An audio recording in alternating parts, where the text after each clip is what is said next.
All right, let's jump right in. Today, we're pulling back the curtain on a quiet revolution that's happening inside newsrooms everywhere. We're talking about the rise of the AI journalist. So let me start by asking you a question. Who, or maybe I should say, what, wrote that article you scrolled through on your phone this morning? It's not a trick question, but believe me, the answer is getting a whole lot more complicated. You see, this is happening, and it's happening fast. On one hand, AI promises to make journalism more efficient, faster than we could have ever imagined. But on the other hand, it brings up some really tough questions about the very future of news. And that's the paradox we're going to unpack. So let's start by breaking down this idea, the AI journalist paradox. First up, what in the world are we even talking about when we say AI journalist? Okay, first things first, an AI journalist is not some walking, talking robot out of a movie. It's really just a catch-all term for all kinds of automated systems that can write articles, summarize information, or even help reporters find new stories.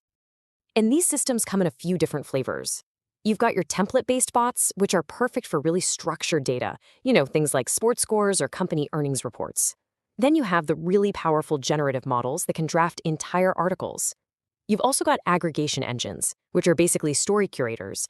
And finally, AI tools that act like an early warning system for spotting misinformation. So that's the tech. But the real question is, how is it actually being used? Like right now, in real newsrooms. Let's take a look at a few examples. So, the Associated Press?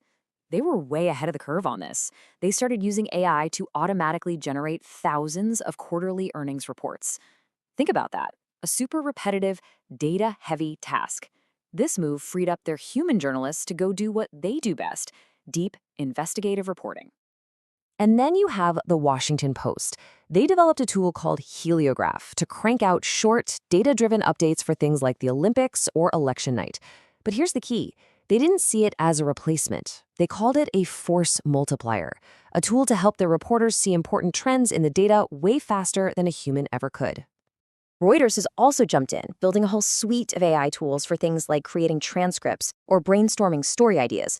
But what I think is really crucial here is their focus on transparency. They actually have a policy to tell you when AI was the main author of a story. That's a huge deal for keeping audience trust. And AI is also being used on defense. Organizations like FullFact are using it as a watchdog, scanning social media to flag claims that might be false. It helps them cover way more ground. But, and this is super important, a human fact-checker always makes the final call. Okay, so we've seen the incredible potential, but remember that paradox we talked about? Well, now it's time to look at the other side of the coin, the very real risk of homogenization. This slide really gets to the heart of the whole debate. On one side, you have the promise of efficiency, speeding up routine work and even helping us fight fake news. But on the other side, that's the peril. You've got template-driven stories that all start to sound the same, AI models that can accidentally amplify the biases in their training data, and a real danger of reducing the diversity of voices that we need for a healthy democracy. This quote from the research really hits the nail on the head. If outlets use the same AI, coverage can converge, reducing diversity and amplifying biases.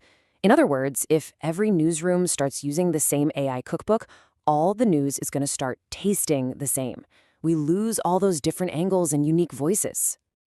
And hey, these risks aren't just a what-if scenario.